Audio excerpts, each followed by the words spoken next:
The Civil War began in 1861 at the start of Abraham Lincoln's presidency, when he, among many other Republicans, opposed the expansion of slaves in the U.S. territory.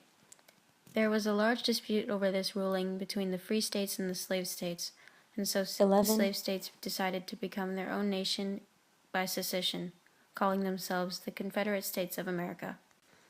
Believing this would destroy the democracy of their country from secession, the northern states, which had been in favor of the prohibited slave expansion, created the Union to fight against the Confederate, and thus brought many leaders who greatly contributed to this war, one being Ulysses S. Grant. General Grant's style of leadership, his persistence and combat skills in hard-fought battles such as Fort Henry, Fort Donelson, Shiloh, and Vicksburg, and many others led to the legacy of a united nation once again, and of finally creating a law for abolishing slavery. Prior to serving in the Civil War, Grant had been in the Mexican War but resigned after being placed away from his family and to avoid being kicked out of the service. Grant jumped right at the chance to serve in the Civil War and was set to first command as colonel and quickly made brigadier general soon after. Grant's first few battles were of great success, ones such as taking Fort Henry and Fort Donelson, which took place in February of 1862. The battle involved many casualties, over 2,000 on the Union side and over 13,000 on the Confederate side. After that victory, Grant earned the nickname Unconditional Surrender Grant for his persistence in both fights for both forts, and had been promoted by Abraham Lincoln to Major General. A major loss of men but a surprising victory at the Battle of Shiloh in his lead greatly influenced many United States citizens' ideas of what kind of a leader Grant could really be. Confederate soldiers came to their site on April 6, 1862, before most of Union soldiers were even prepared to fight, and hit them with a surprise attack.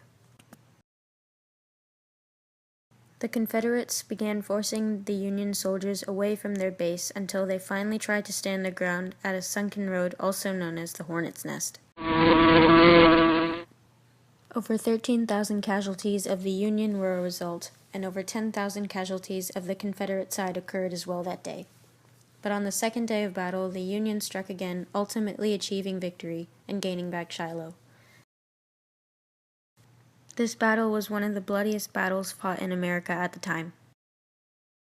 Many people had spread rumors of Grant being drunk during the battle, not leading his men to the fullest of his ability, thus losing many more of his men than he should have.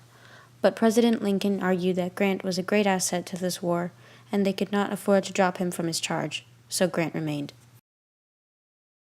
The Battle of Vicksburg in Mississippi occurred in May of 1863. Grant's hard-won victory in that battle just showed how well thought out his strategy for success had been. The Confederate soldiers had no idea of the Union's intentions, so when they crossed over the Mississippi River, Grant sent over some of his army with General William T. Sherman to capture Jackson, the state capital, while he set his eyes on Vicksburg to cut off the supplies for the Confederates permanently.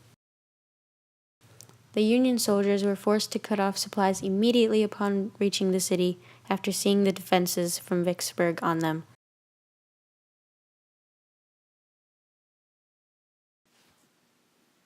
I do not remember that you and I ever met personally. I write this now as a grateful acknowledgement for the almost inestimable service you have done the country. I wish to say a word further. When you first reached the vicinity of Vicksburg, I thought you should do what you finally did. March the troops across the neck, run the batteries with the transports, and thus go below. And I never had any faith except a general hope that you knew better than I, that the Yazoo Pass expedition and the like could succeed.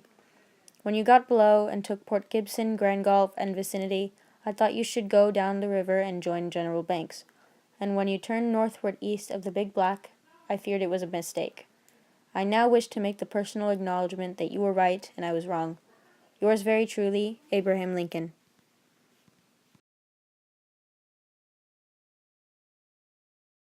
After President Lincoln promoted Grant to Lieutenant General after the Union victory, Grant had been in the Army of Potomac with a determination to defeat Robert E. Lee at all costs.